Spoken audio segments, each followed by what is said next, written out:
Well, I've lied.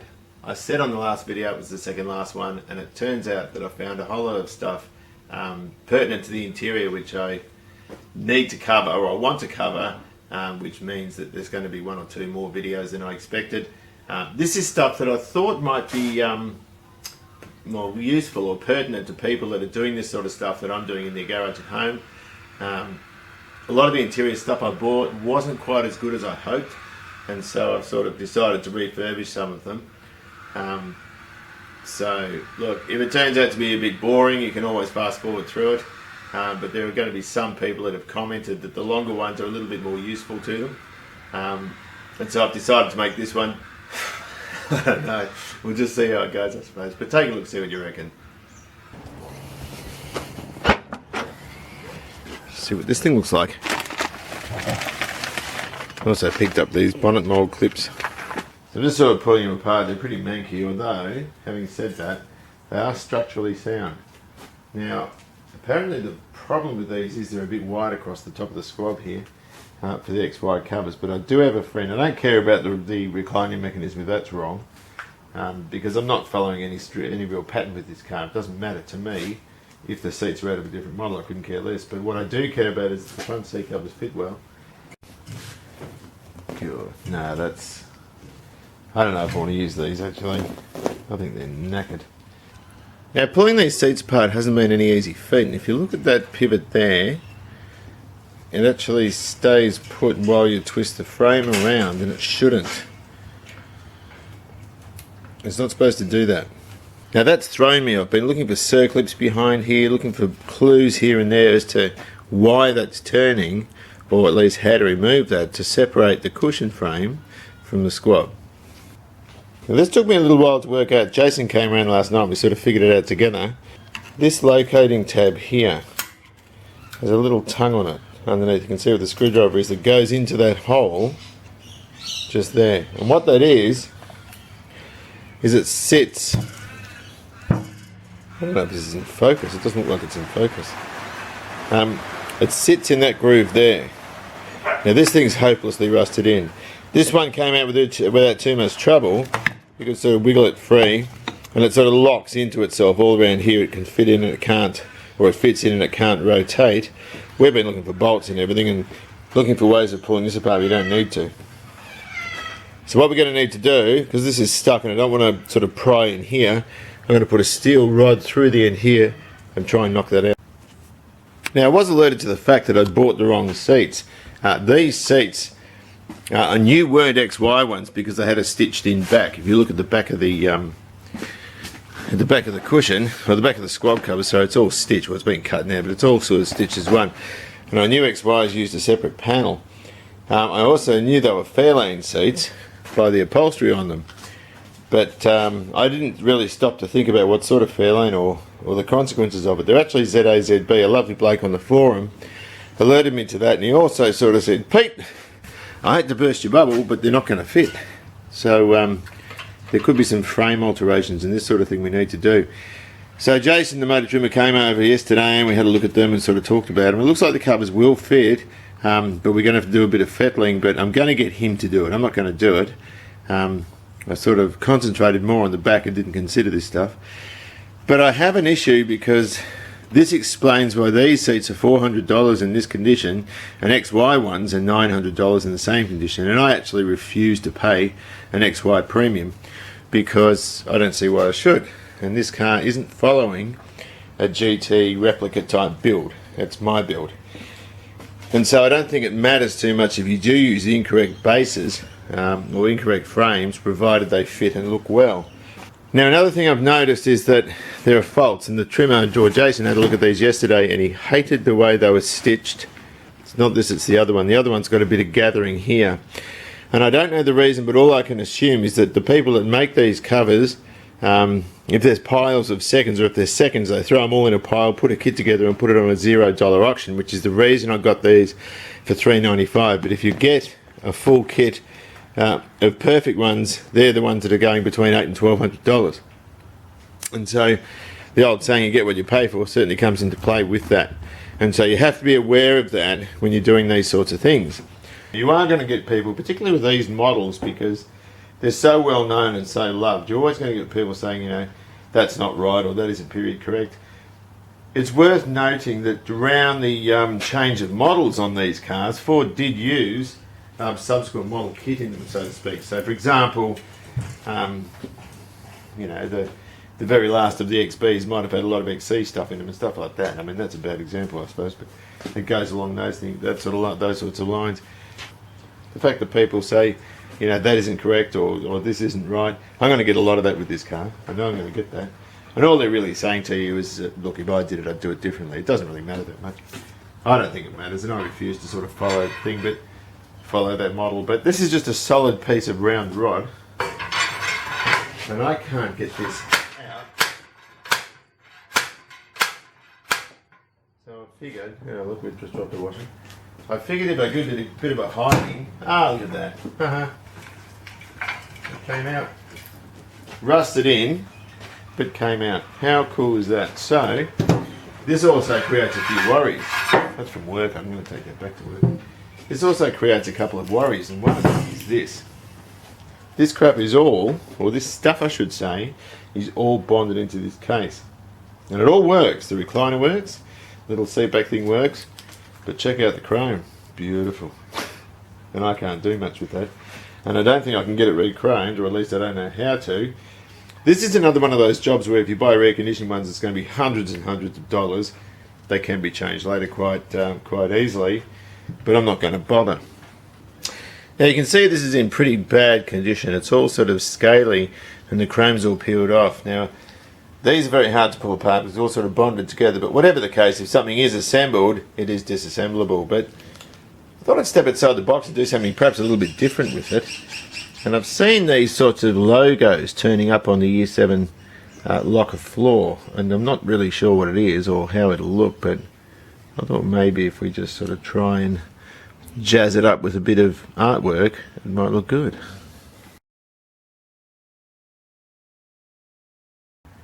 And just the same as at work, they sort of have a way of multiplying, but I'm not absolutely certain I like that look. That looks better. Although they're coming through. Oh dear. No, that's not looking too good. So I think we'll dry it off and start over. Now this is the original bumper off the car, which I've had to repress it and re-chrome it. Apparently this guy does really good work, but I've not seen it.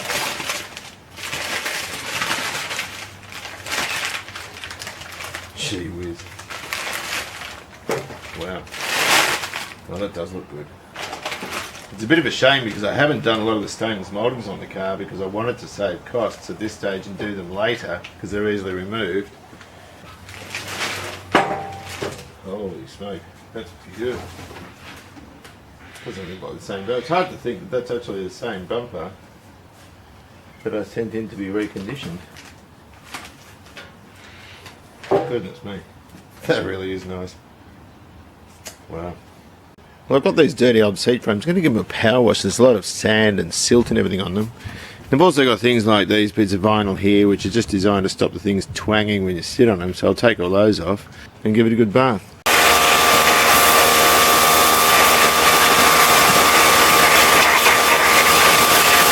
What I have noticed, which I didn't before, is someone's done a dodgy repair on this part up here. It's come apart, and they've used that, looks like that 2-pack or 2-part adhesive that you knead together and tied it on with copper wire. So that'll have to come off and I'll re-weld that.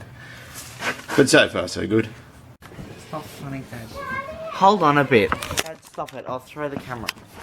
No, Dad, don't, please. Okay. Look at my untidy bench. I'm just running a 7/16 course die over these bumper bolts now, just to clean the threads up. And of course we can't put them in the vise because they're going to get all damaged. So I've just got a little spanner holding this while I cut the thread. So when you take these bumper bolts off, they look a bit manky, a bit like that. And I'm reusing them just by giving them a buff on the top, make them look nice and pretty. And so I've bought new mounting flat washers, spring washers and nuts. and so we can reuse them. These are about $80 for a set, or $75 for a set of these.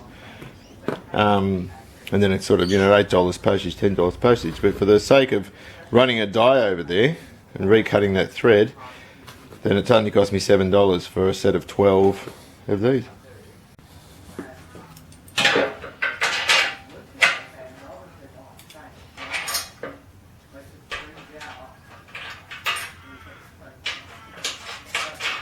Charlie's on the phone yelling out, so if you can hear him, that's what it is.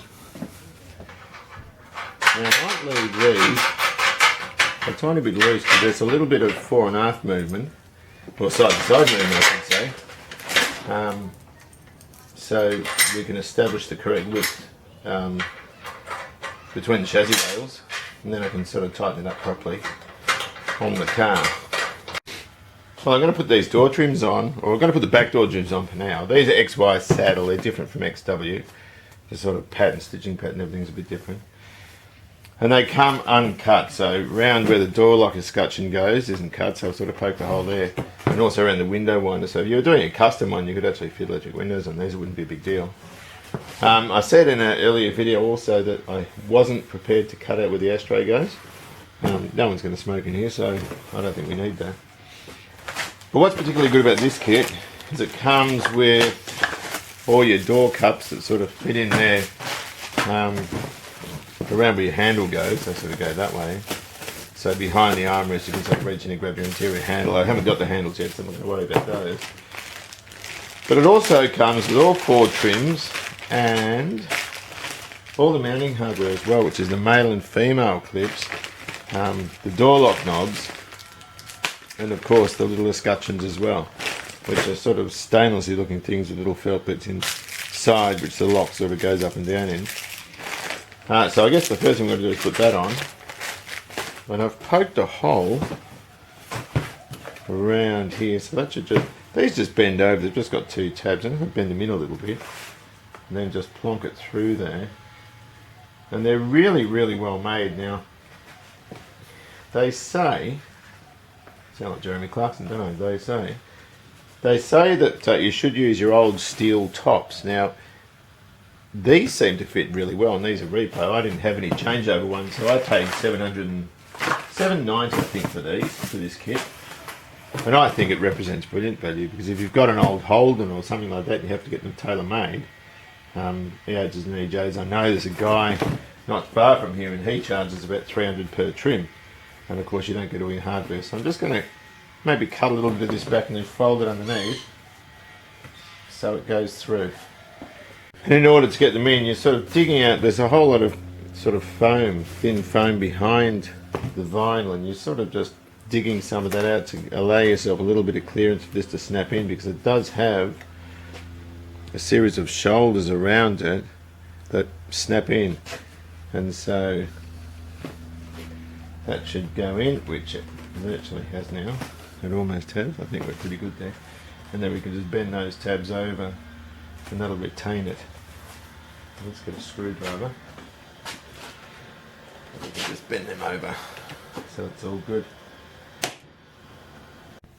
And of course one thing that is noticeable about these is this steel behind this cap is actually very thin and it's easy to bend. I'm not sure if the genuine one's like that, but I know the repo one is. And that can sort of work against you, but also with you, because it's easy to sort of shape if you need to get it into that stainless channel we had to put in before. But there we go, that looks lovely, doesn't it? The other thing we've got to put on are these laser cut gaskets to protect the door trim from water coming in. It protects the masonite and stops it swelling out. And there's probably nothing wrong with just sort of sticking it on like that, but I'm going to do it the old school way, and I'm going to shoot a bit of what do you call it, mastic seal around there and stick it to the door itself just to seal it properly. Some people are probably cringing me using domestic. They're just little foam things for the window winder handles. They just sit over there. I think it just aids in just sealing around there. Hang on a minute. I didn't want to put these underneath the underneath these buttons here, because then you'd sort of ruin it. Oh, I've missed. You'd sort of ruin it taking the thing out. because it'll all sort of tear up and everything. So I've just done it this way, right or wrong, doesn't matter, it's too late now. And of course we've got our pièce de résistance at the door. We've got all our little buttons fitted in. We can just slide that over and start lining it up and giving it a punch, getting it in. Some of them seem a bit tight, but there we go. They've just got to go home. This one's not fitting as well as the other, but still looks pretty smart. Shit, you know. I'll cut that bit out. You cut that bit out. Don't make me laugh. It's got to go, yep, that's it. Okay, So it's got to go over. oh, okay, I see. Now watch, what I'm worried about is the sides here, that it doesn't scrape along the guard. Oh no. See where I've got that stuff wrapped up over it? Yeah. Yeah, well that's to stop it, hopefully, scratching the crap out of the car. I stink. This has to go in further. So I've got everything sort of mounted. I've left all this loose so I can fiddle with it and set heights up and all that sort of stuff to make it even. It's a bit over that way, so I'm going to bring it back here by doing that. So it's just a matter of going around and trying to make sure that it's all going to fit properly, which it should. It always worries me this guard's just crap and nothing lined up on it, so if I'm going to have any grief, it's going to be from there, I would think. This bar wasn't cheap at $520, being the original one that was reconditioned, but I've got to say, doesn't that look the goods? Well, I've got this secured here just into this sawhorse, and I'm just using a flapper disc. It's a pretty worn out one, just to get rid of a lot of this scaly nonsense. Good if it was turned on. And so I don't want to take too much off. I don't want to thin this out because it's a structural member of the seat, but I do need to get rid of all this muck here.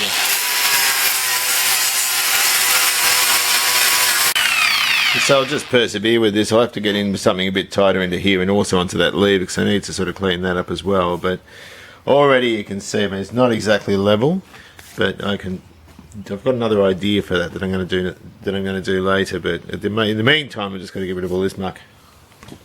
Now I'm deliberately using a fairly blunt disc, but you can just see the extent at which this has been left in the weather and the fact that it's so badly neglected. So we need to get all this off and make it nice and smooth.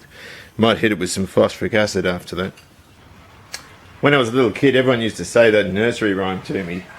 Two little dicky birds sitting on a wall, one named Peter, one named Paul. I used to get sick of that when I was little. Well, anyway, we have two little dicky seats here. This was the first one I bought, and it's all cracked around the mounting area here and here, so I'm not going to use that one.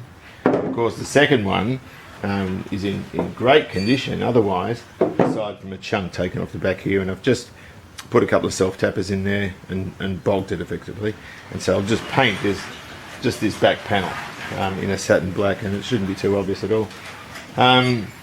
All the material was gone, it was knackered, and the chrome was pretty well pitted. That's one of the armrests, that's the armrest for the other bits in the car. And so they've been recovered and look quite good.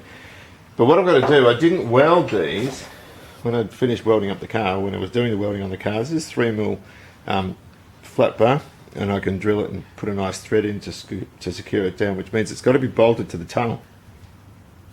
And it shouldn't move fore and aft. You would think if there was bolts in the tunnel, you'll get this sort of action here where it can move, but by the time you allow enough room for the carpet and underlay, it should dig in nicely and it shouldn't move at all. But if it does, I'll have to revisit that later. I'm not worried about that.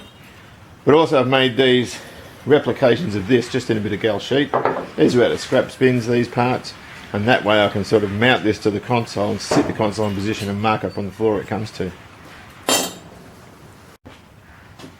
And so I've got these things just sitting there flapping around in the breeze, and the thinking is we can stick it in the car and mark up where everything goes. Well, this one's not too bad. The rust hasn't gone nearly as fast. I'm assuming the other seat was on top of it and I both left outside. I'm going to pull this off. These are trash, these things. I've got some new ones. Just break it, I don't care. We've got to get that little clip out.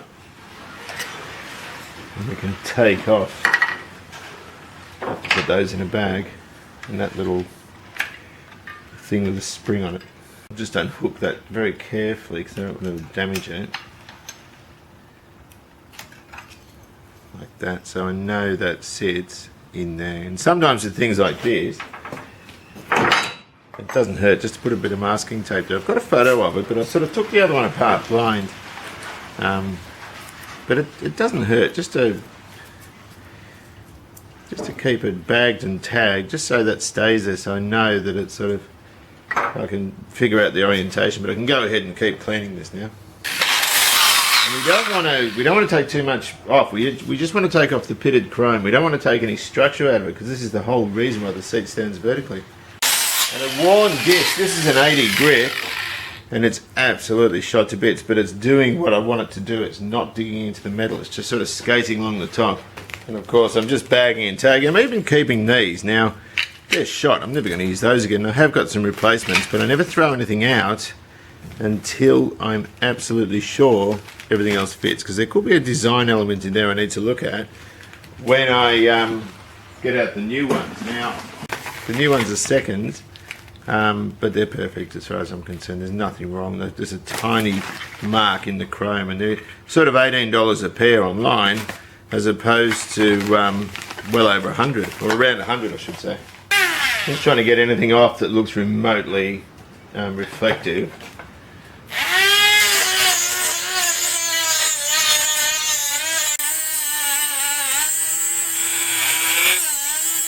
Right, well, I've got some phosphoric acid here, and phosphoric acid is basically a rust converter, and it's in etch primers and all sorts of other things.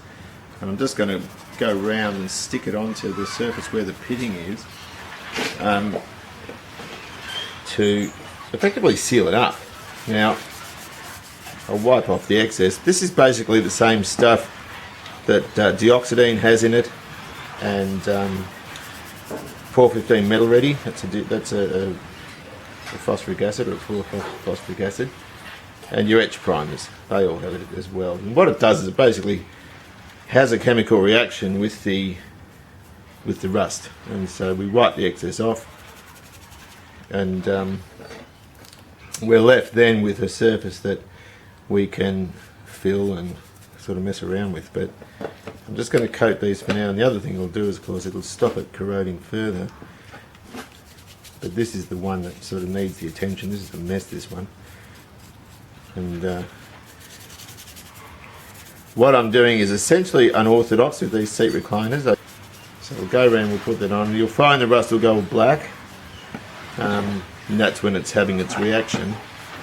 Certainly in the case of the 415 product, it tends to have a salt and pepper sort of look about it. So I'll let that sit for a while, and then wipe the excess off. When you're using this stuff, it's nasty, so don't forget your eye protection. I'm wearing goggles, see, and some gloves and a dust coat, because you don't want this on your clothing or whatever. We'll let that sit for a little while and see where that gets us. So I'll just give it a nice wipe over with some Prepsol.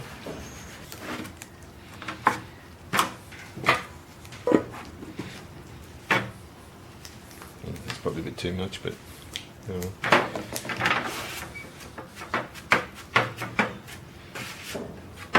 when you mix this stuff, you just want to make sure it's not streaky at all, so they're hardening right in. Now this is going to come across as really dodgy. I've never seen anyone bogging up a seat reclining mechanism. I can always sign a check and get a new set of recliners, but I just want to be a bit adventurous and try something a bit different. Right, well that looks absolutely awful, but before it completely goes off, I can sort of trim off the excess and then just sand it back. But I needed to cover everything, and it looks dreadful, and I'm sure a lot of you are sort of looking at this thinking, what on earth is he doing? But I've got a pretty good reason. And so it's sort of almost gone off. We can just go around and just trim off bits like this in preparation for hitting it with a bit of 120 or something, and that way it's going to be much easier if we get all this roughness off it. I'm supposed to be writing school reports, but sometimes when you've got 100 and I don't know, whatever, 20 or 40 school reports to write. You don't want to do it, you just want to do this stuff instead. So, as long as I'm not late with them, there's a deadline for them. And you can't, they're inflexible with that. You absolutely can't go over that. Alright, so I'm just going over the bare metal areas with a little bit of single pack etch. It's all keyed back, so there shouldn't be any issue with adhesion. I bloody hope. So I'm just going to go around and just the bits that are exposed. I thought I could get away with just painting the back part of this, but it's funny stuff. I think it's Bakelite. It's like got that greeny look, and I know Bakelite looks like that. The old black PowerPoints you used to see. Normally in garages and things like this.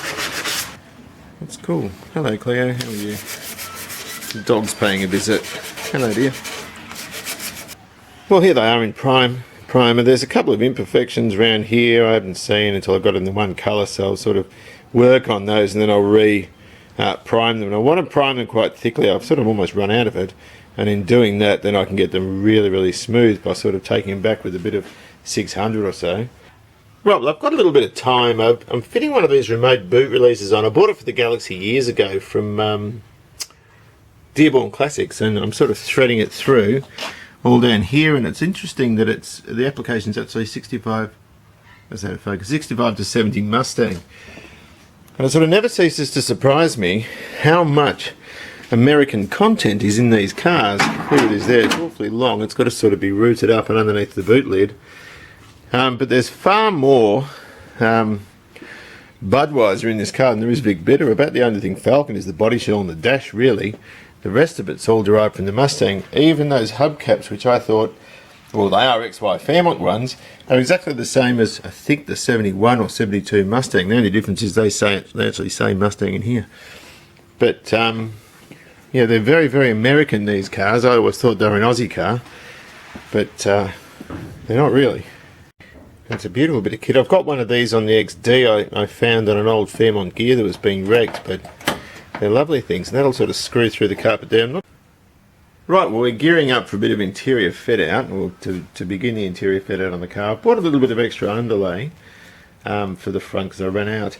And one of the things I bought are these lovely classic loop XY Fairmont carpets, saddle carpets from Knox Auto Carpets. And I've known Dave, he's the owner of the place, for about 25 years. I don't know him well, but I knew him when he had his drag car all those years ago. And they're absolutely beautiful. They also come with this set of underlay fitting instructions and showing you exactly where to put them. And this picture is actually based on an XY floor pan. Putting the underlay in this way is crucially important because that way the carpet's going to fit properly. They're designed to fit with the underlay fitted like that. And I've had a bit of bad luck in the past with fitting reproduction stuff to this car, but I know these are going to fit absolutely beautiful because he's at the top of his game. And also, a lot of these products, a lot of these carpet products from him find their way into concourse restorations.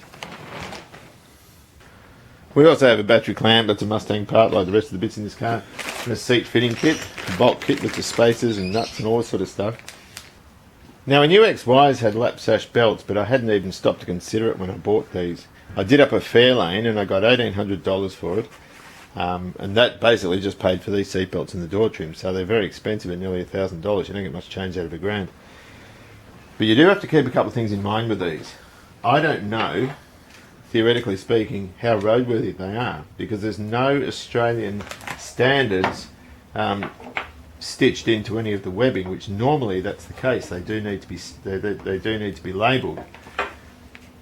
Now, on the Vic Road site, when I thought, gee, I'm going to have to fit the top bolts to these, the Vic Road site, where it comes to fitting seatbelts in the rear of old cars, they stipulate 7/16 fine. They stipulate a 11mm or a 7/16 hole in the sheet metal and a 50mm and above plate underneath that has to fit flush with the sheet metal. And so I thought I was going to need to do that. Now, I've spent hours and hours and hours at the back of this car making metal plates and everything, never even noticed them. So thankfully these 69 XWs have the right mounts for the seatbelts. And I was a little bit concerned. Now, I've got one bolt there, these are 7/16 fine. And so I'm going to clean out all those holes and buy a new seatbelt bolt kit, because these ones, I've only got this one. Actually, I don't know what the rest of them are. And of course, with these belts come the hoods that the little sort of clip rests on when you're finished using it. And there's 4 of those, but I was a little bit worried. So it is going to be necessary. If it turns out that these aren't going to pass roadworthy, I will have to use 2 aftermarket ones at the front, and I'll take them out of the rear. And basically what that means then is it still will be roadworthy just with the 2 in the front, because this car never had them in the back when it was new anyway. I think the cut-off day is sometime in 1970, before 1970, but those rules are posted on the Vic Road site. Tell you what, with some cars I've restored, I've always sort of thought, oh, when's this ever going to end? And this one is the exception to the rule, actually, because it's been really enjoyable, even though there's been some frustrating parts. It is coming together. You know, I'm making headway with it, and I'm going to miss it, really, because I've really enjoyed it. So, of course, we always think about what's coming next, and I don't know, this thing keeps calling my name while I lie in bed at night. So this is a lovely 351 Cleveland. I've had it for about 8 years or so. It's a virgin bore, and I'm thinking about wheeling this little guy out and making a start on it reasonably soon. Now, I didn't bother trying to wire brush these frames and paint them and everything. I've had them soda blasted and powder coated, so they look really, really good now. So they're ready for assembly, really. Now, given that these are being powder coated, it's a good idea to make sure everything still fits, because it does put a layer of plastic on, and so you just check your pivots out and everything. So now I can take them down, and Jason can have a look at them. He's been kind enough to agree to it. I went to Spotlight and just bought a couple of metres of hessian, and that can lay over the springs to protect the foam from getting all chewed out. So we're moving along quite nicely. Well, I'm starting to put this underlay down. I've just cut out a little bit there around where the seatbelt is, so the seatbelt bracket can bolt against the floor nice and hard, and there's nothing interfering with it, aside from just the carpet, which isn't very thick anyhow. I've cut a canoe-shaped bit out here, and I'll glue that there, and that'll be nice, a nice seamless joint, and that'll mean there's a nice transition around there and there won't be any gathering. So it's just a matter of going around like that. We need this to be hard against the floor with no sort of rebound areas, because you'll feel it in the carpet. I don't know how I didn't see that, but they can be tricky in terms of drilling the hole in the parcel tray in the right spot, because there's not much room underneath. So I just stabbed the brush with a bit of car polish on it from underneath, and it's made these little marks, and I can just drill them out now. So that's sort of the back underlay done. I've had to make a few cuts in it just to make it snugly fit the floor. We'll just see how this carpet goes now. You can be a bit rough and ready with the underlay, but the carpet we really do have to get right, because it determines, you know, if the interior is going to look decent or not. So we've got to drop that all into place and really make sure we get it to fit absolutely properly, because this I am really fussy about. We've got those 2 bits there, so we've got that bracket as well. Right, so I found some other bolts, 14-inch, 7/16 fine there, and I'm just putting a couple of holes in for the bolts, because there's nothing worse than a seat, or a carpet, that's loose on the top of the tunnel. You need to get that nice and tight and work out from there to the edges. So I'm just going to start some, that's not really big enough, I'm just going to start some bolts. And so I can put bolts in, see these temporary seatbelt mount bolts, so I get the proper one. And I can get this right against the floor, and more importantly against the tunnel there. Because that's the bit that I always notice, and of course it looks terrible if they don't sort of fit properly. So I'm just going around and stabbing holes in the carpet with a screwdriver where the holes for the seats and seatbelts are, and then putting a bolt in each one. The light's absolutely dreadful in here, but it gives you a sort of idea of how these are all fitted. That's nice and tight against the tunnel there, and I've also put a couple of just 3/8 bolts just sitting in the carpet. That tells me where the holes for the seats are. Seatbelt bolts are in down there and that sort of stuff. These are just temporary ones. and of course the scuff plate. So it's looking pretty good now. Right, we've got our front underlay in. I've done it an unconventional way, in that I've sort of cut down there as well, just to snug it into those bottom corners so the carpet sits a bit better. So we'll chuck the carpet in now.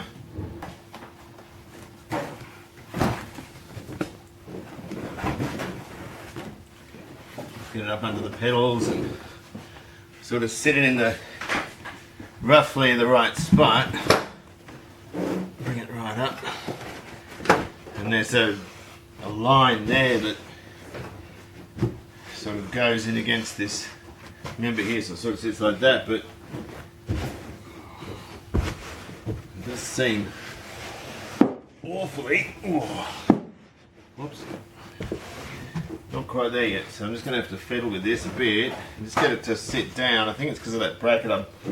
My bracket making skills for this console were fairly dodgy, so I'm just going to have to make a cut, which I'm a little bit worried about, just to get the carpet underneath that bracket. And then I'm feeling a bit like an anus because I welded up these holes. Well, I got Michael too, because I didn't remember them having screws in them. So I've got to re-drill it, which means, can you see? Yeah, popping a hole in there. And make sure we've got all those in all the way, and then over, and I can do it.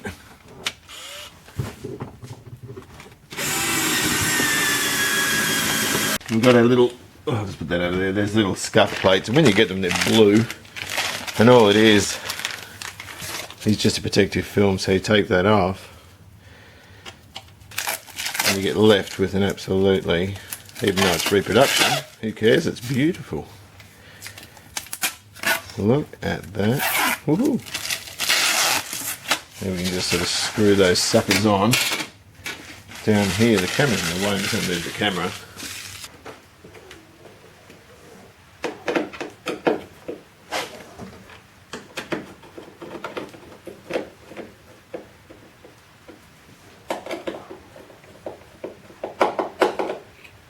We don't want to over tighten them, but it's got a good purchase on the carpet. It sits up a bit there, but by the time the seats are in and bolted down, they're going to be absolutely fine.